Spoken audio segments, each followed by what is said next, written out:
Assalamualaikum warahmatullahi wabarakatuh.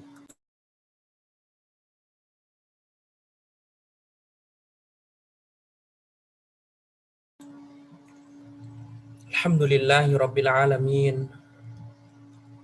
Wassalatu wassalamu ala asyrafil anbiya'i wal mursalin. Nabiyyina Muhammadin wa ala alihi wa ashabihi ajma'in. Amma ba'd. Ikhwati fillah azanallahu wa iyyakum. Alhamdulillah. Kita bertemu kembali di kajian kita Ar-Rahiqul Makhtum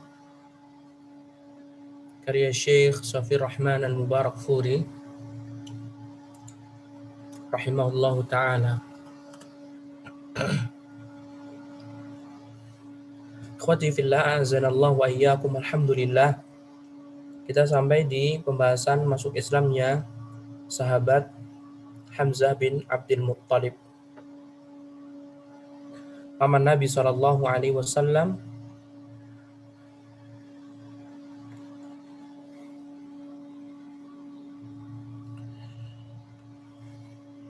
sekaligus saudara sepupuan Nabi Shallallahu Alaihi Wasallam.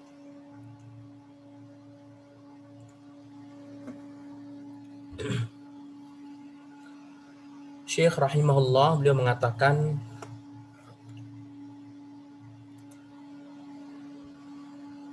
di tengah suhu yang diliputi awan kezaliman dan penindasan, tiba-tiba muncul seberkas cahaya yang menyinari jalan, yaitu masuk Islamnya Hamzah bin Abdul Muttalib.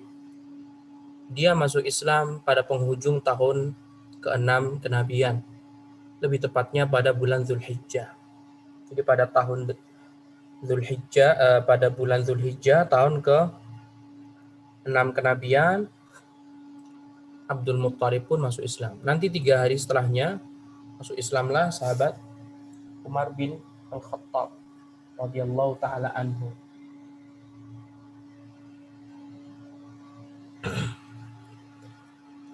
Mengenai sebab keislamannya, bahwa suatu hari Abu Jahal, Amr bin Hisham, melewati Rasulullah SAW di Bukit Sofa. Lalu dia mengganggu dan mencaci maki beliau Sallallahu Alaihi Wasallam. Rasulullah di Bukit Sofa lalu diganggu oleh Abu Jahal, dan Abu Jahal pun mencaci maki. Rasulullah Sallallahu Alaihi Wasallam diam saja, tidak berbicara sedikit pun kepadanya.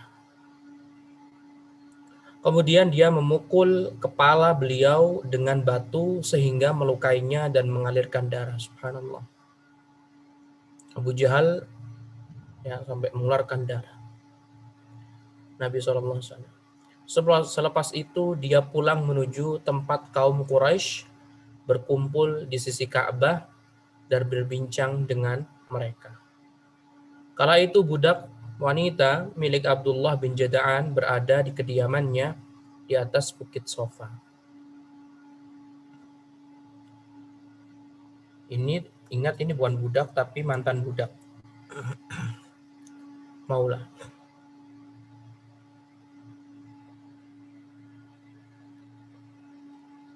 Dan menyaksikan kejadian tersebut. Kebetulan Hamzah pulang dari berburu dengan menenteng busur panah. Maka serta-merta budak perempuan tersebut atau mantan budak perempuan tadi memberitahukan kepada Hamzah perihal kisah yang dia lihat. Menyikapi hal itu, sebagian orang pemuda yang gagah lagi punya harga diri yang tinggi di kalangan orang Quraisy, Hamzah marah besar dan langsung bergegas pergi dan tidak peduli dengan orang yang menegurnya. Dia berkonsentrasi mempersiapkan segalanya bila berjumpa dengan Abu Jahal dan agar membuat perhitungan dengannya. Maka manakala dia masuk Masjidil Haram, Hamzah langsung berdiri tegak tepat di hadapan Abu Jahal seraya berkata, "Hai si Hinadina, engkau berani mencaci maki keponakanku, padahal aku sudah memeluk agamanya. Kemudian dia memukulinya dengan busur panah dan membuatnya luka-luka dan babak belur. Melihat hal itu, sebagian orang-orang dari Bani Makhzum, yakni dari suku Abu Jahal, terpancing emosinya melihat hal tersebut. Orang-orang dari Bani Hashim, dari suku Hamzah, tidak kalah emosi. Maka Abu Jahal melerai dan berkata, biarkan Abu Imarah, panggilan dari Hamzah, kunyah ya. Sebab aku telah mencaci maki keponakannya dengan cacian yang amat jelek. Bahkan Abu Jahal menumpahkan darah Nabi SAW, melukai Nabi SAW sampai darah Nabi SAW mengalir.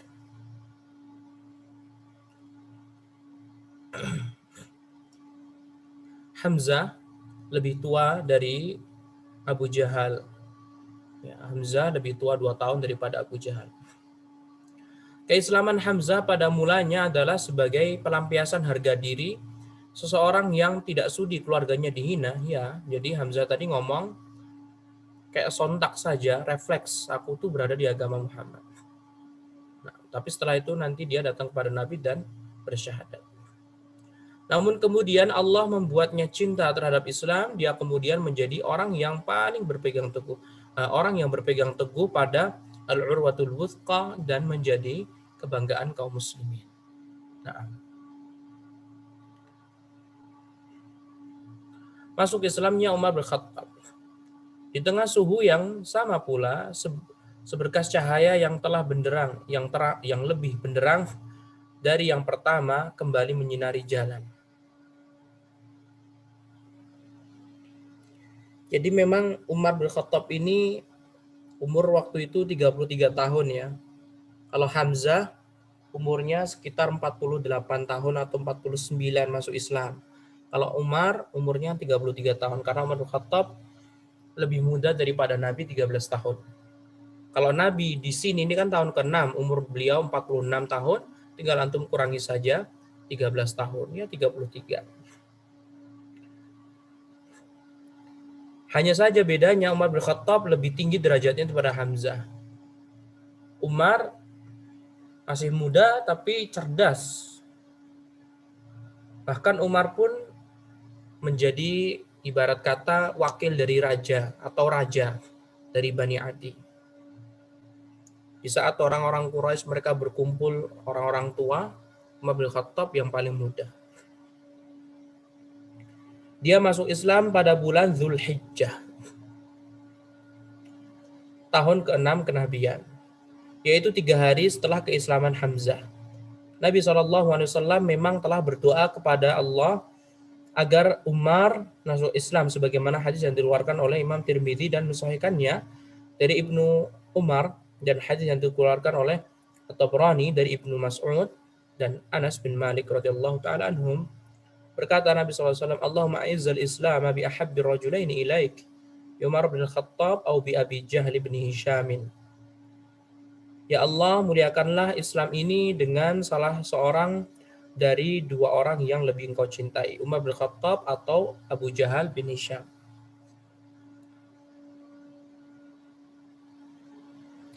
Ternyata yang lebih dicintai oleh Allah adalah Umar bin Khattab radhiyallahu taala anhu. Setelah meneliti secara cermat seluruh riwayat yang mengkisahkan keislamannya, nampak bahwa proses eksisnya Islam di dalam sanubarinya berlangsung secara bertahap. Akan tetapi sebelum kita membicarakan ringkasannya, perlu kami singgung terlebih dahulu karakter dan watak dan kepribadian Umar bin Khattab. Wah, ini panjang ini. Yang Hamzah nggak diceritain, Umar pun diceritain. Umar radhiyallahu anhu dikenal sebagai seseorang yang temperamental dan memiliki harga diri yang tinggi. Sangat banyak kaum muslimin merasakan beragam penganiayaan yang dilakukan Umar terhadap mereka. Sebenarnya telah terjadi penentangan batin dalam dirinya. Ya, Umar kan cerdas. Jadi hatinya itu sebenarnya mengingkari. Di satu sisi dia harus menghormati tatanan adab adat istiadat yang telah dibuat oleh nenek moyangnya, tetapi di sisi lain dia kagum terhadap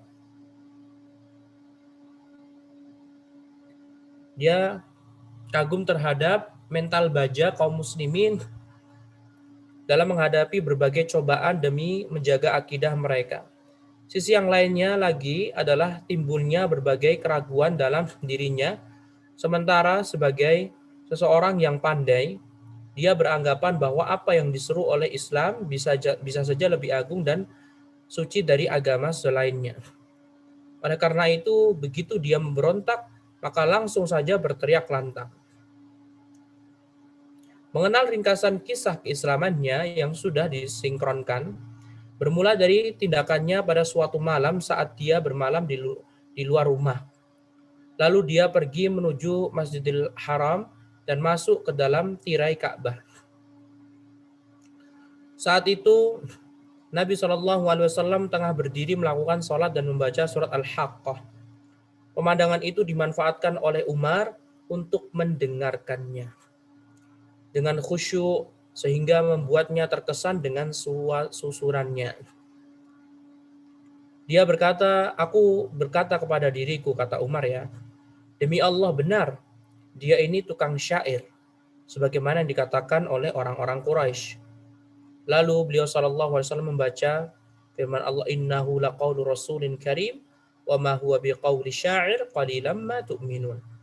Sesungguhnya Al-Quran itu benar-benar wahyu Allah yang diturunkan kepada Rasul yang mulia, dan Al-Quran itu bukanlah perkataan seorang penyair. Sedikit sekali kalian beriman kepadanya. Lantas aku berkata kepada diriku, kalau begitu dia tukang tenung. Lalu beliau meneruskan bacaan artinya, dan bukan pula perkataan tukang tenung. Sedikit sekali kamu mengambil pelajaran darinya. Ia adalah wahyu yang diturunkan dari Rabb semesta alam. Hingga akhir surat tersebut. Maka ketika itulah Islam memasuki relung hati Umar bin Khattab. Inilah awal benih Islam yang memasuki relung hati Umar bin Khattab. Tetapi kulit luar sentimental jahiliyah dan fanatisme terhadap tradisi serta kebanggaan akan agama nenek moyang justru mengalahkan otak hakikat yang dibisikkan oleh hatinya. Ya, sebenarnya hidayah sudah muncul, tapi Umar nggak langsung masuk Islam begitu, sehingga pergi lagi, sehingga dia tetap bersikeras untuk upaya melawan Islam. Itu tadi, kalau syubhat, kalau hidayah sudah muncul, sudah dekat kita ambil. Jangan kita biarkan dia pergi. Kalau dia pergi, kita akan pergi dan jauh. Kita akan semakin jauh. Dan bisa jadi hidayah nggak akan turun lagi kedua kali dan ketiga kalinya. Tapi Umar bin Khattab, hidayah udah tiba, dia nggak mau ngambil. Tapi setelah itu kan nanti dibantu sama doa Nabi. Sehingga dia tetap bersikeras dalam upayanya melawan Islam tanpa menghiraukan perasaan yang bersemayam di balik kulit luar tersebut.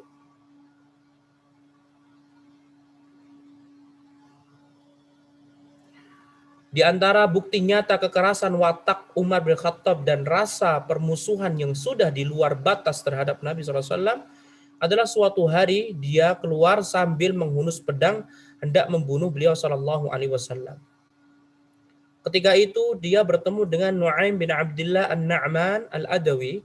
Ada riwayat lain menyatakan seorang dari suku Bani Zuhrah atau seorang dari suku Bani Makhzum, atau orang tersebut bertanya, hendak kemana engkau wahai Umar membawa pedang? Umar pun menjawab, ia ingin membunuh Muhammad. Padahal Nabi Muhammad lebih tua daripada Umar. Umar waktu itu umur 33 tahun dan Rasulullah umur 46 tahun.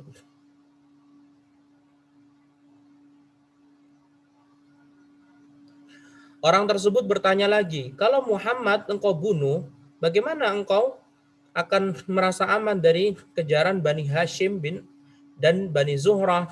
Bani Hashim dari ayah Nabi, Bani Zuhrah dari ibunya Nabi SAW. Umar menjawab, aku rasa engkau sudah menjadi penganut agama baru dan telah keluar dari agamamu dan agama nenek moyangmu. Orang itu berkatanya, maukah aku tunjukkan kepadamu yang lebih mengejutkan lagi, wahai Umar?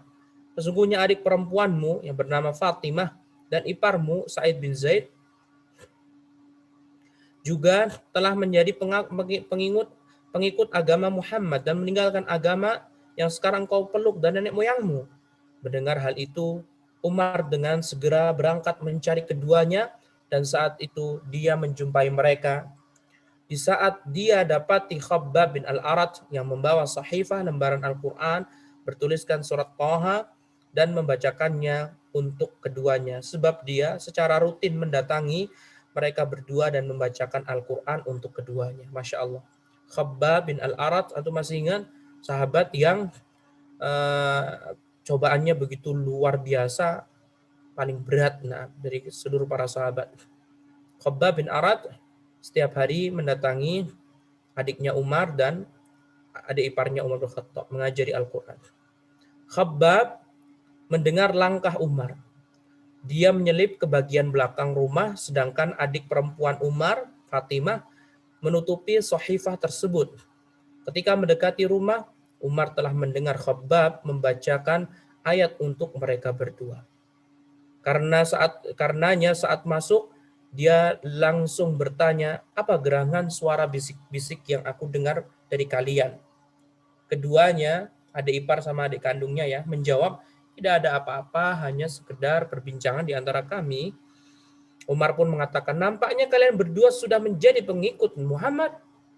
Iparnya berkata, wahai Umar, bagaimana pendapatmu jika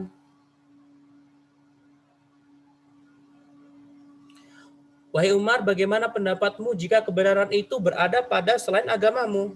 Gimana? Mendengar itu Umar langsung melompat ke arah iparnya tersebut, Sa'id bin Zaid ya, lalu menginjak-injaknya dengan keras. Lantas adik perempuannya datang dan mengangkat suaminya menjauh dari Umar bin Khattab. Namun dia justru ditampar oleh Umar, seperti di film Umar ini ya. Tapi hadis ini katakan dhaif sebagian ulama. Sehingga darah mengalir dari wajahnya. Dalam riwayat Ibnu Ishaq disebutkan bahwa dia memukulnya ya, sehingga membuatnya terluka dan memar. Adik perempuannya berkata dengan penuh kemarahan, wahai Umar, jika kebenaran ada pada selain agamamu, maka aku bersaksi bahwa tiada Tuhan yang berhak disembah selain Allah. Dan aku bersaksi bahwa Muhammad adalah utusan Allah. Manakala Umar merasa putus asa dan menyaksikan kondisi adiknya yang berdarah, ditampar sama Umar bin Khattab yang perangannya luar biasa, ya, dia menyesal dan merasa malu. Ya Allah, adik kandungnya ditampar. Nah, lalu berkata, berikan tulisan yang ada di tangan kanan, di tangan kalian tersebut kepadaku agar aku dapat membacanya.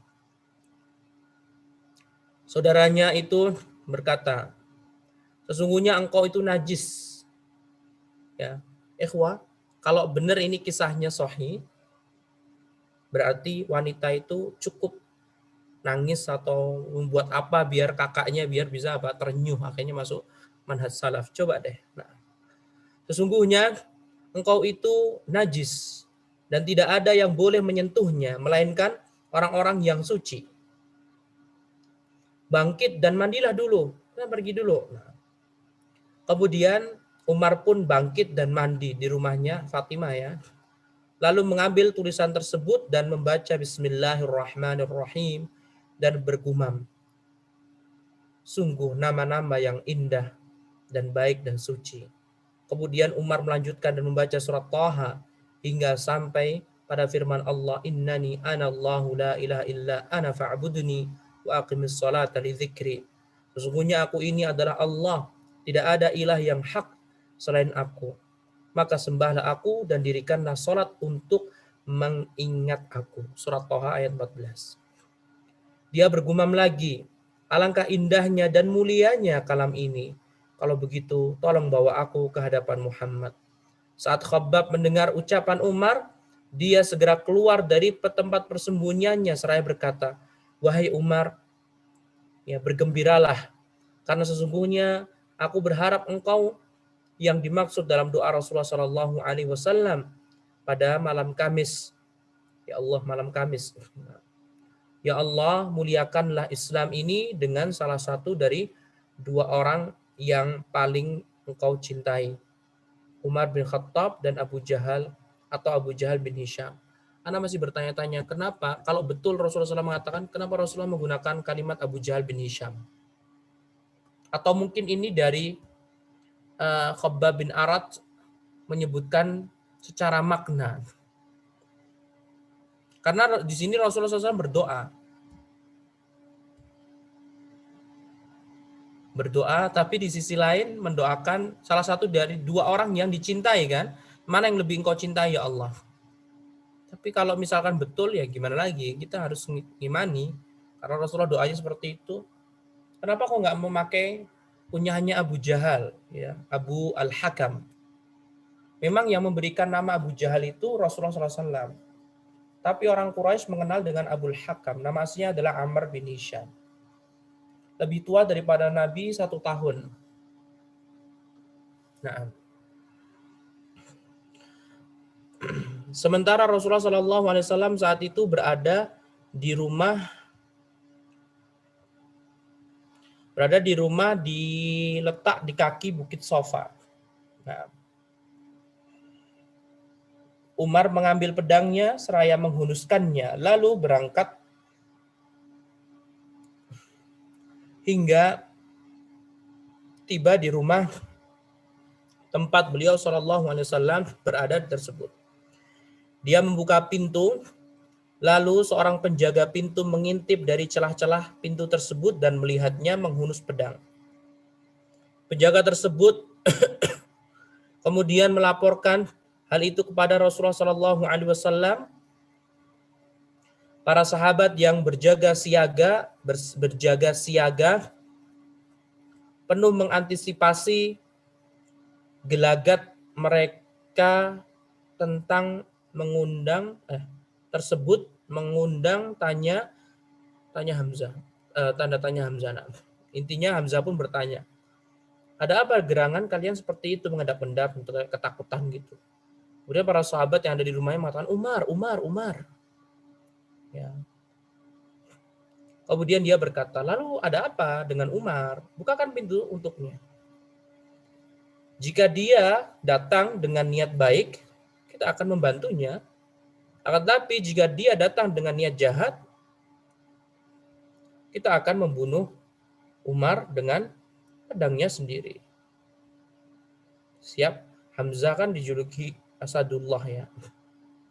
Sehingga Allah SWT jago pedang juga. Saat itu Rasulullah SAW masih di dalam rumah dan sedang menerima wahyu. Maka beliau pun keluar menyongsongnya dan menjumpainya di bilik. Beliau menjengkeram kerah baju Umar dan gagang pedangnya. Lalu menariknya dengan keras seraya bersabda, tidakkah engkau berhenti dari tindakanmu ini, wahai Umar, hingga Allah menghinakanmu dan menimpakan bencana kepadamu sebagaimana yang terjadi terhadap Al-Walid bin Mughirah. Ya Allah, inilah Umar bin Khattab. Ya Allah, muliakanlah Islam dengan Umar bin Khattab. Maka Umar berkata, aku bersaksi bahwa tiada Tuhan yang berhak disembah selain Allah dan engkau adalah utusan Allah. Ya Allah, langsung doa Rasulullah SAW langsung dikabulkan. Allahumma ya, a'izzal Islam ya habbir rajulaini ilaika. Luar biasa. Umar dengan demikian ya Umar telah masuk Islam dan disambut dengan pakikan takbir. Kenapa sih pakikan? Pakai aja gema takbiran selesai. Pakikan takbir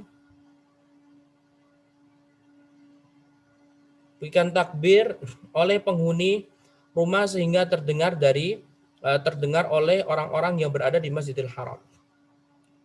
Umar radhiyallahu anhu merupakan sosok yang memiliki harga diri yang tinggi dan keinginan yang tidak dapat dicegah. Nah, ya biasa baru-baru masuk Islam, makanya semangatnya luar biasa, belum terkontrol.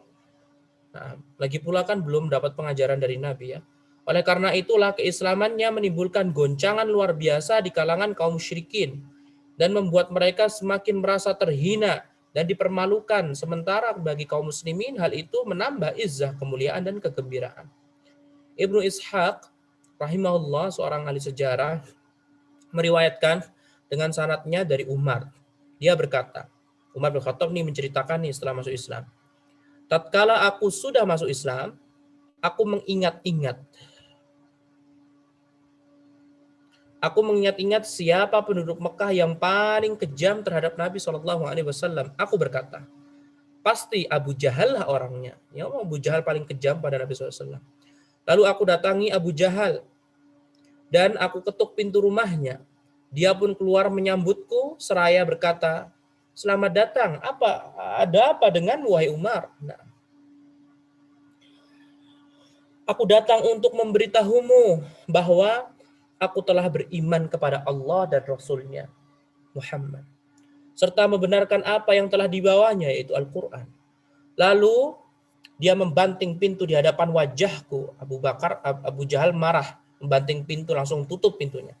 Seraya berkata, semoga Allah menjelekkanmu dan apa yang kau bawa, wahai Umar. Nah, dalam versi Ibnul Jauzi disebutkan bahwa Umar radhiyallahu taala anhu berkata, dulu jika seorang masuk Islam, maka orang-orang mendatangi. Umar berkata ya, dulu jika seseorang masuk Islam, maka orang-orang mendatanginya, lantas memukulinya, dan dia juga balas memukuli mereka. Namun tatkala aku telah masuk Islam, aku mendatangi pamanku, Al-As bin Hisham. Al-Asi bin Hisham, benar nggak sih?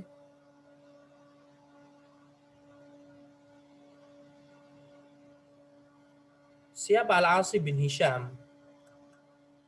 Kalau yang dimaksud dengan Abu Jahal nama aslinya bukan Al-Asi. Abu Jahal namanya Amr. Nggak tahu lah, nanti perlu dicek lagi nanti. Al-Asi bin Hisham lalu memberitahukan kepada hal itu, dia malah masuk rumah, lalu aku pergi ke rumah seorang pembesar Quraisy seperti Abu Jahal. Oh, berarti beda lagi. Al-Asi bin Hisham, kemudian habis itu ke yang lainnya, Abu Jahal. Dan memberitahukan padanya perihal keislamanku, tetapi dia juga malah masuk rumah.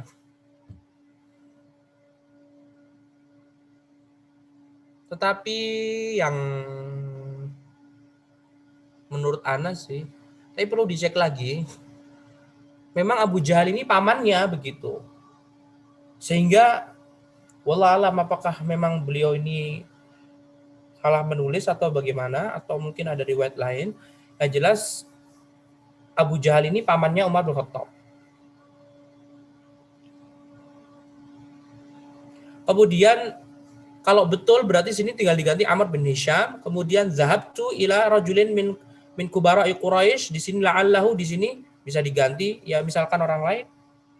Seperti kan ada petinggi-petinggi yang lain seperti Al-Walid bin Mughirah masih hidup. Al-Walid bin Mughirah masih hidup ketika Umar bin Khattab masuk Islam. Kemudian Utbah bin Rabi'ah mungkin, atau Syaibah bin Rabi'ah, kan masih banyak lagi. Nah, perlu dicek lagi. Kemudian ikhwati fillah azanallahu wa iyyakum, setelah itu Ibnu Hisham ya, ahli sirah juga, Ibnu Hisham juga menyebutkan demikian pula Ibnu Jauzi secara ringkas bahwa ketika Umar masuk Islam, dia mendatangi Jamil bin Ma'mar al-Jumahi yang merupakan orang Quraisy yang paling cepat penyebaran beritanya, ya gosip ibarat kata, kayak akun-akun gosip, langsung cebar semuanya. Umar pun langsung mendatangi siapa? Jamil bin Ma'mar, laki-laki tapi lisannya gosip terus. Nah, dan memberitahukan kepadanya tentang keislamannya. Hei, Jamil, aku masuk Islam. Sana kasih tahu kepada orang lain, langsung sebarkan beritanya dong. Nah. Kemudian dan memberitahukan, nah, orang ini langsung berteriak dengan sekeras-kerasnya bahwa Ibnu Khattab ya telah menjadi penganut agama baru, maksudnya Nabi Muhammad SAW. Umar pun menimpali di belakangnya, dia bohong. Akan tetapi aku telah masuk Islam. Jangan bilang agama baru, tapi bilang aku masuk Islam. Tegaskan sekali lagi, hai ahli gosip gitu ya. Mereka pun menyergapnya sehingga akhirnya terjadilah pertarungan antara Umar seorang diri melawan mereka, orang-orang Quraisy. Pertarungan ini baru selesai saat matahari sudah berada tepat di atas kepala mereka. Jadi berjam-jam begitu. Umar kan ahli perang juga. Tetapi Umar sudah nampak kepayahan. Ya namanya satu banding berapa otomatis ya kalah dong. Sepintar apapun, sekuat apapun pasti akan kepayahan. Dikeroyok loh. Nah, Umar pun mengatakan, Umar hanya bisa duduk sementara mereka berdiri dekat kepalanya. Ayo, ngapain kamu? Kalahkan. Nah, dia berkata kepada mereka, lakukan apa yang kalian suka. Dah, nyerah Umar bin Khattab. Sungguh aku bersumpah atas nama Allah bahwa andai kami berjuang 300 orang, niscaya kami berikan mereka untuk kalian atau kalian biarkan mereka untuk kami.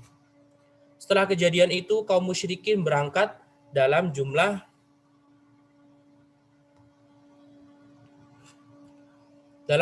besar menuju rumahnya dengan tujuan akan membunuhnya Umar bin Khattab. Imam Al-Bukhari meriwayatkan dari Abdullah bin Umar. Ini jadi kisah Umar bin Khattab ya. Bukan kisahnya Nabi. Tapi penulis tadi kan sudah memberitahu, kita akan ini memperdalami. Nah, riwayat Imam Al-Bukhari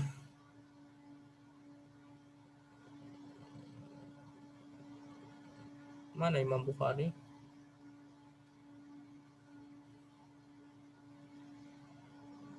Nih. Imam Bukhari meriwayatkan dari Abdullah bin Umar. Dia berkata, ya, anaknya Umar bin Khattab ya. Saat Umar, lihat sama bapaknya sendiri manggilnya Umar loh. Bukan ayahku. Tidak tahu kenapa. Yang nanya ke anak, kenapa kok nggak manggil ayahnya? Nggak sopan banget berarti ya. Ya mungkin hanya sebatas menceritakan Umar udah meninggal dunia mungkin. Dan untuk periwayatan hadis biar lebih jelas lagi, ayahnya ayah siapa? Nah, saat Umar berada di rumahnya dalam kondisi cemas, datanglah Al-As bin Wa'il As-Sahmi. Ayahnya siapa? Amr bin Al-As. Yang dikenal dengan sebutan Abu Amr, karena anak pertamanya Amr. Dengan memakai mantel dan baju besi terbuat dari sutra. Dia berasal dari Bani Sahmi. Yang merupakan sekutu kami di masa jahiliyah. Al-As bin Wa'il As-Sahmi berkata kepada Umar, ada apa denganmu? Kemudian Umar pun menjawab, kaummu sesumbar akan membunuhku karena aku masuk Islam. Al-As pun berkata, tidak akan aku biarkan mereka melakukan hal itu terhadapmu. Ya karena Al-Sahm sama Adi itu kayak berteman begitu, dekat sukunya. Gak akan. Kemudian Abdullah bin Umar pun berkata, setelah dia berkata demikian, aku pun lega. Karena Abdullah bin Umar udah lahir, ya walaupun masih kecil begitu kan. Lihat ayahnya mau dibunuh kan ya tenang. Karena dikasih jaminan dari Al-As. Al-As bin Wa'il As-Sahmi kemudian keluar dan mendapatkan banyak orang yang sudah memadati lembah tersebut. Lantas dia berkata kepada mereka, hendak kemana kalian, hai orang-orang Quraisy? Mereka menjawab, menemani si Ibnul Khattab yang sudah menjadi penganut agama baru. Dia menjawab, kalian tidak akan aku biarkan mengganggunya. Maksudnya mengganggu Umar. Orang-orang itu pun akhirnya membubarkan dirinya. Udah pergi. Kenapa kok bisa pergi, ikhwah? Karena Al-As bin Wa'il As-Sahmi lebih tua daripada Abu Jahal. Lebih tua daripada yang lainnya. Orang-orang tua dia itu termasuknya. Masya Allah kan. Bubar, nggak jadi bunuh Umar.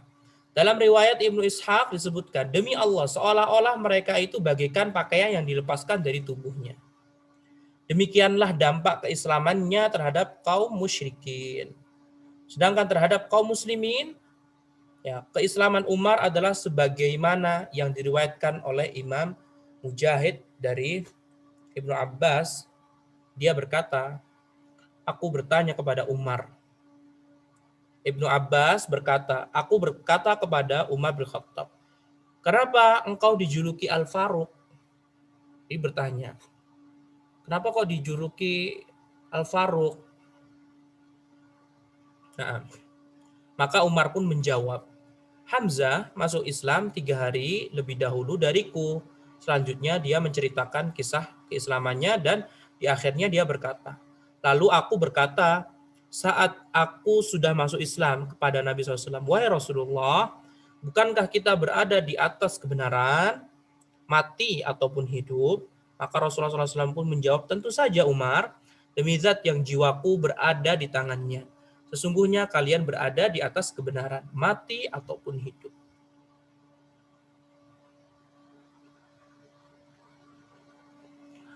Lalu aku berkata, Umar pun bertanya lagi, lantas untuk apa kita harus bersembunyi? Demi zat yang telah mengutusmu dengan kebenaran sungguh, kita harus keluar menampakkan diri. Lalu kami membawa beliau SAW keluar. Kami terbagi menjadi 2 barisan, kata Umar ya.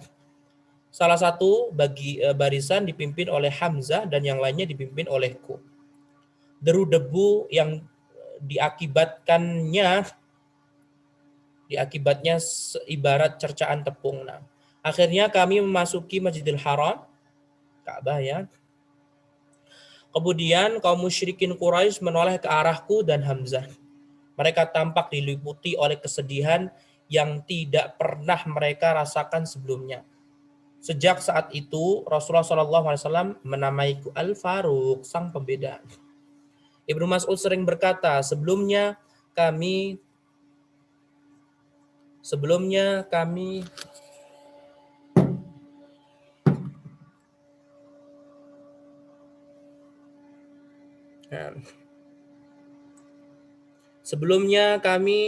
tak berani melakukan sholat di sisi Ka'bah hingga Umar masuk Islam. Dari Suhaib bin Sinan Ar-Rumi, dia berkata, ketika Umar masuk Islam, barulah Islam menampakkan diri dan dakwah kepadanya dilakukan secara terang-terangan. Ya sebenarnya udah terang-terangan sih, kan sebelumnya kan udah terang-terangan kan. Cuma ini lebih leluasa begitu. Kami juga berani duduk secara melingkar di sekitar Baitullah Ka'bah, melakukan tawaf, mengimbangi perlakuan orang yang kasar terhadap kami, serta membalas dengan perbuatannya. Karena Umar bin Khattab ini, kayak tadi yang kita sebutkan, dia bisa dikatakan raja seperti itu. Rajanya siapa? Rajanya Bani Adi, utusannya. Karena walaupun dia masih muda, sebenarnya Umar bin Khattab ini punya kakak, tapi kakaknya nggak mau ini. Nah, antum bisa bayangin Umar bin Khattab masuk Islam umur 33 tahun. Dari Abdullah bin Mas'ud, dia berkata, kami senantiasa merasakan izzah sejak Umar masuk Islam. Dah, itu berkaitan tentang apa? Kisah umat. Berapa halaman sih kamu tulis? 1, 2, 3, 4, 5. Pantesan aja penulisnya.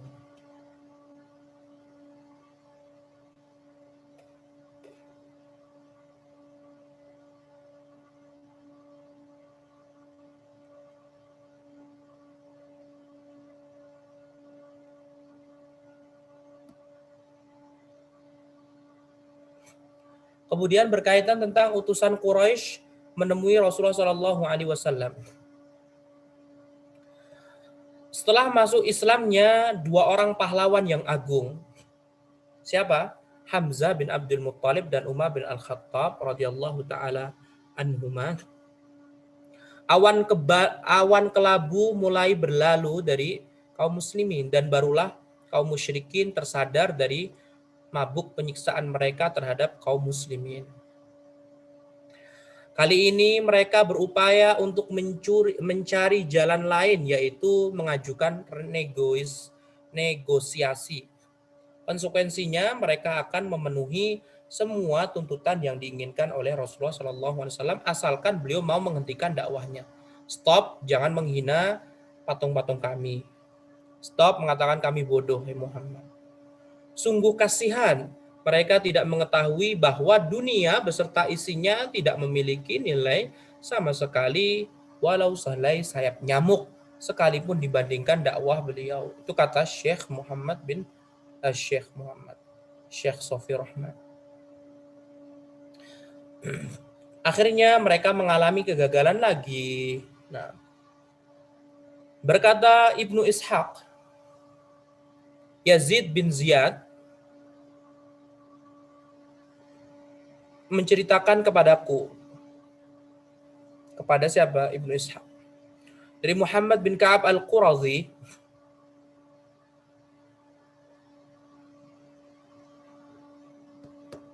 Ka'ab al-Qurazi. Apa anak muadzinnya Nabi ya? Nanti cek nanti, bismillah. Ka'ab al-Qurazi. Dia berkata, telah diberitahukan kepadaku bahwa suatu hari Utbah bin Rabi'ah ini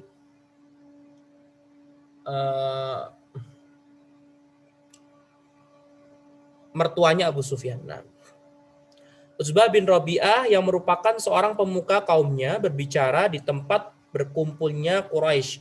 Sementara Rasulullah SAW duduk-duduk seorang diri di masjid. Rasulullah duduk sendirian di masjid. Wahai kaum Quraisy, bagaimana pendapat kamu bila aku menyongsong Muhammad dan berbicara dengannya, kata Utbah. Utbah ini orang kaya ya. Lalu menawarkan kepadanya beberapa hal yang aku berharap semoga saja sebagiannya dia terima. Setelah itu kita berikan kepadanya apa yang dia mau sehingga dia tidak lagi mengganggu kita dan agama kita. Hal itu dikatakan kepada Hamzah masuk Islam. Hal itu dikatakannya ketika Hamzah masuk Islam dan melihat bahwa para sahabat Rasulullah SAW semakin hari semakin banyak dan bertambah. Lalu mereka berkata kepadanya, tentu saja wahai Abul Walid, panggilan Utbah. Karena Utbah bin Abi Rabi'ah itu dia mempunyai beberapa anak, yang paling tua Al-Walid. Al-Walid bin Utbah ini nanti dibunuh sama kaum muslimin ketika perang Badar. Makanya Hindun murka, kemudian ketika perang Uhud, Hindun pun memakan hatinya Hamzah, jantungnya Hamzah. Karena Hamzah ini membunuh 3. Satu, ayahnya Hindun yaitu Utbah bin Rabi'ah. Kedua, pamannya Hindun yaitu Syaibah bin Rabi'ah. Ketiga, kakak kandung Hindun yaitu Al-Walid bin Utbah bin Rabi'ah.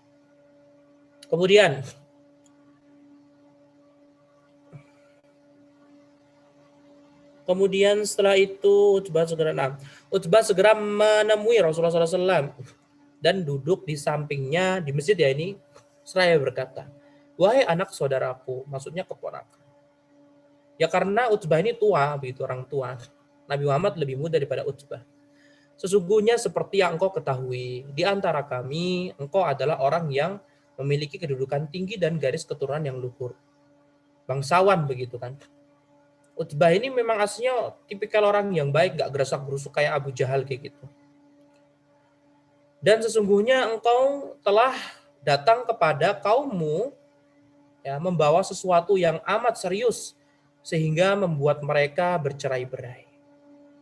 Engkau menganggap mereka menyimpang dari kebenaran. Kamu katakan kaummu ini kok menyimpang gitu ya.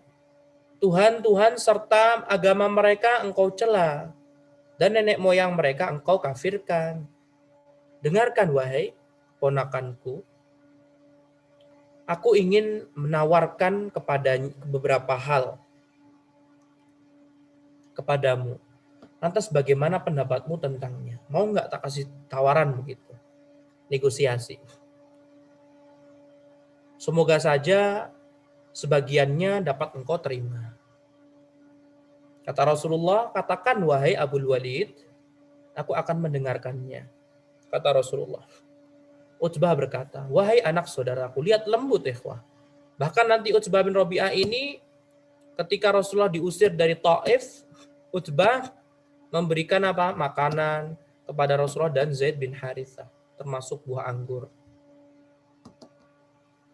Wahai anak saudaraku, jika apa yang engkau bawa itu semata karena engkau menginginkan harta, kami akan mengumpulkan harta-harta kami untukmu, sehingga engkau menjadi orang yang paling kaya, paling banyak hartanya di antara kami.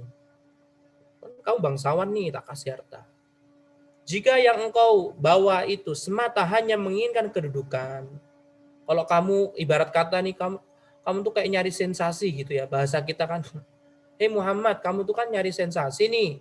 Kalau tujuan cari sensasi kamu ini untuk harta, udah nih tak kasih harta. Kalau tujuan cari sensasi kamu ini, keviralan ini, viralan, udah untuk perempuan, ya udah kami kasih deh. Ya, kami kasih perempuan.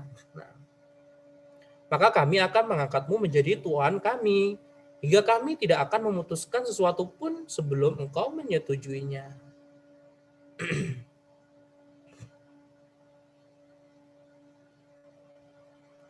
Jika apa yang engkau bawa itu semata hanya menginginkan kerajaan, kamu tuh buat sensasi ini, ngata-ngatain terus sembahan kami itu. Kalau kamu tuh tujuannya untuk mencari kerajaan, maka kami akan mengangkatmu sebagai raja, ya Muhammad. Dan jika apa yang datang kepadamu adalah jin yang menurutmu engkau tidak dapat mengusirnya dari dirimu. Ya Allah mengatakan malaikat Jibril jin. Setan gitu ya. Kami akan memanggilkan tabib untukmu, serta akan kami infakkan harta kami demi kesembuhanmu. Ya, sebab orang bisa jadi disentuh jin sehingga perlu diobati, katanya. Atau sebagaimana yang dia katakan. Siapa yang mengatakan? Utbah bin Rabi'ah, mertuanya Abu Sufyan. Hingga akhirnya Utbah selesai dan Rasulullah SAW pun mendengarkan. Lalu Rasulullah SAW bertanya, wahai Abul Walid, sudah selesaikah engkau? Utbah pun mengatakan, ya.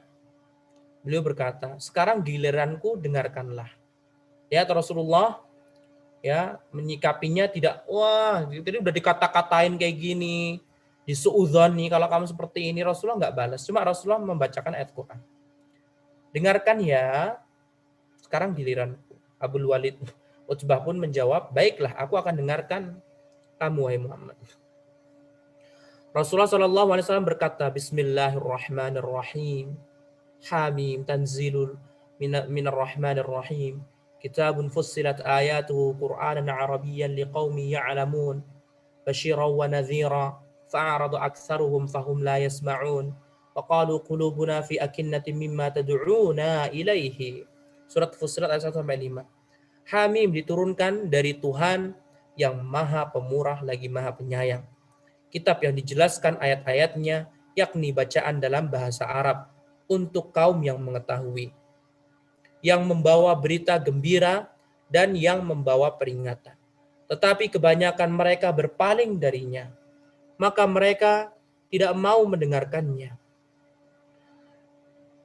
Mereka berkata, hati kami berada dalam tutupan yang menutupi apa yang kamu seru kepada kami.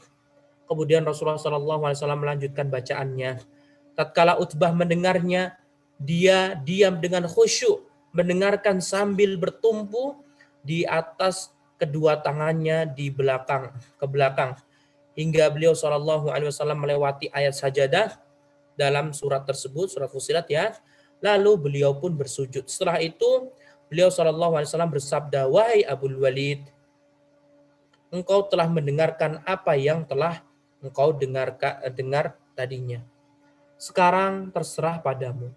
Utbah bin Rabi'ah pun berangkat dan menemui para sahabatnya. Jadi di Masjidil Haram ya, dan dia pergi menemui teman-temannya yang tadi sudah negosiasi gimana nih, kita tawarkan yuk. Nah, melihat kedatangannya, sebagian mereka berbisik-bisik kepada sebagian yang lain. Nah, demi Allah, sungguh Abul Walid telah datang kepada kalian dengan raut muka yang berbeda dengan raut mukanya sewaktu pergi tadi. Utbah ini dia tua, ya sepantaran lah sama Al-Walid bin Mughirah, sama Al-As bin Wa'il As-Sahmi. Dan dia juga faham syair-syair gitu, faham. Jadi ketika dibacakan Quran, dia langsung faham gitu, apa artinya gitu. Nah, demi Allah. Nah, lanjut. Setelah dia duduk, Utbah pun duduk bersama teman-temannya. Mereka berkata kepadanya, apa yang engkau bawa wahai Abul Walid? Wahai Utbah, apa yang kamu bawa? Yang aku bawa, ini jawabannya dia ya. Yang aku bawa, bahwa aku telah mendengar suatu perkataan yang demi Allah, belum pernah sama sekali aku dengar semisalnya. Demi Allah, ini bukan penyair, ini bukan syair, bukan sihir, bukan pula tenung. Wahai kaum Quraisy, patuhilah aku. Aku ini orang tua kalian paling tua. Serahkan urusan itu kepadaku. Serta biarkanlah orang ini. Udah biarkan aja Muhammad dakwah deh. Kalau kamu mau masuk Islam silakan. Kalau enggak ya udah, jangan disiksa, enggak ada diapa-apain. Nah, biarkan orang ini melakukan apa yang dia lakukan. Menjauhlah dari urusan Muhammad. Demi Allah, sungguh ucapannya yang telah aku dengar ini menjadi berita besar. Jika orang-orang Arab dapat mengalahkannya, maka kalian telah membereskan tanpa campur tangan kalian. Dan jika dia berhasil mengalahkan mereka, maka kerajaannya adalah kerajaan kalian juga. Kalian mendapatkan kemuliaan bukan? Maka dengan begitulah kalian akan menjadi orang-orang berbahagia. Cerdas Utbah ini. Utbah ini luar biasa. Lihat, Utbah ini bilang, udah deh stop. Gak usah kita basmi Muhammad, gak usah kita bunuh Muhammad, udah biarin aja. Kalau biarlah Muhammad berkoar-koar sampai orang-orang Arab paham.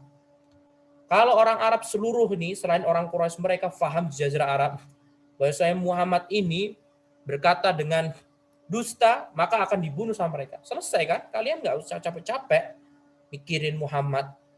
Tapi kalau Muhammad ini betul dan orang Arab tunduk kepadanya, kalian akan mendapatkan apa? Kemuliaan, bukan? La ilaha illallah.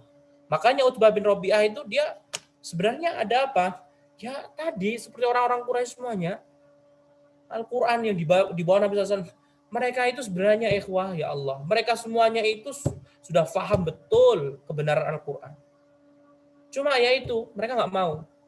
Kisahnya Al-Walid bin Mughirah sebenarnya paham, hidayah sudah datang tapi dia nggak mau ngambil. Abu Jahal juga sama, hidayah sudah datang, dia akuin tapi dia nggak mau ngambil. Utbah juga sama, hidayah Quran datang tapi dia nggak mau ngambil. Falamma zaghu azaghallahu qulubahum. Kalau mereka nggak mau ngambil ya udah, Allah kafirkan sekalian. Makanya Utbah bin Rabi'ah sebagus apapun, secerdas apapun dia, maka dia pun akan meninggal dunia. Dan dia mati nanti terbunuh di perang Badar. Nah, mereka berkata orang Quraisy, demi Allah, dia telah menyihirmu dengan lisannya wahai Abul Walid. Inilah pendapatku terhadapnya. Terserah apa yang ingin kalian lakukan. Pokoknya ini pendapatku. Ya. Menunjukkan apa? Mukjizat Al-Quran, ikhwah. Al-Quran itu luar biasa. Walaupun dalamnya syubhatnya mereka, Al-Walid, kemudian Utbah ini kena juga kan dari Al-Quran. Dalam versi riwayat yang lain disebutkan bahwa Utbah mendengar dengan khusyuk bacaan Nabi SAW sampai kepada firman Allah, fa in a'radu faqul anzartukum sa'iqatan mithla sa'iqati 'adi wa thamud. Ya, jika mereka berpaling maka katakanlah, aku telah memperingatkan kepadamu dengan petir seperti petir yang menimpa kaum Ad dan kaum Tsamud. Ikhwah, ini ada pelajaran begitu luar biasa. Kalau antum ingin menasehati orang-orang agar mengikut manhaj salaf, nasihati mereka untuk datang ke majelisnya para ustadz-ustadz yang salafus soleh, yang salafi, yang ahlus sunnah. Nasihati mereka seperti keadaannya Utbah. Apa? Tenang, khusyuk. Kalau perlu hilangkan syubhat-syubhat sebelumnya. Nasihati ke mereka. Kalau misalkan mereka ikut kajian ustadz salaf, di sisi lain di dalam hati mereka ini masih ada syubhat-syubhat dari kelompok-kelompok mereka, nggak akan pernah sama sekali, demi Allah, nggak akan pernah mereka akan ditolong oleh Allah Subhanahu Wa Taala. Dan kalau misalkan dia datang ke majelisnya ustadz Ahlus Sunnah, kemudian mendapatkan apa? Hidayah, ya langsung diambil, jangan ditunda-tunda. Nanti takutnya seperti Al-Walid Utbah bin Rabi'ah dan yang lainnya. Maka Utbah berdiri terperanjat dan cepat-cepat menutupi mulut Rasulullah SAW dengan tangannya seraya berkata, aku minta kepadamu atas nama Allah agar engkau mengingat rahim, hubungan kekeluargaan di antara kami, di antara kita. Hal itu dilakukannya karena takut peringatan tersebut menimpa Utbah. Setelah itu dia bangkit menemui para sahabatnya.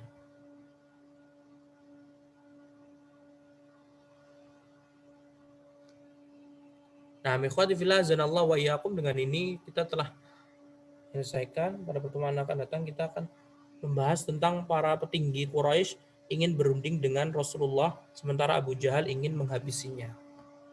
Seberapa lama sih? Apakah ini tinggal terakhir ya? Nah, ini terakhir, kita baca aja deh. Anak kira masih beberapa halaman lagi. 146.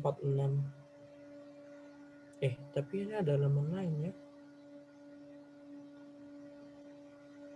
Masih ada lagi ternyata. Kalau gitu kita tunda pada pertemuan yang akan datang.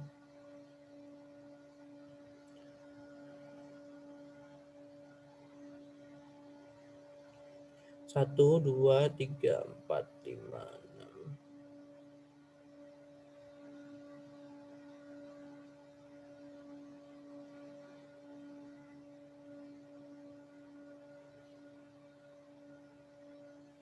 Nah. Wallahu ta'ala alam wa billahi taufiq wa sallallahu wa sallam ala nabiyyina Muhammad wa ala alihi wa sahbihi wa sallama tasliman katsira. Ini cuma sampai sini saja ya. Tuh, tinggal di sini. Padahal cuma sedikit saja. Kita lihat deh. Assalamualaikum warahmatullahi wabarakatuh.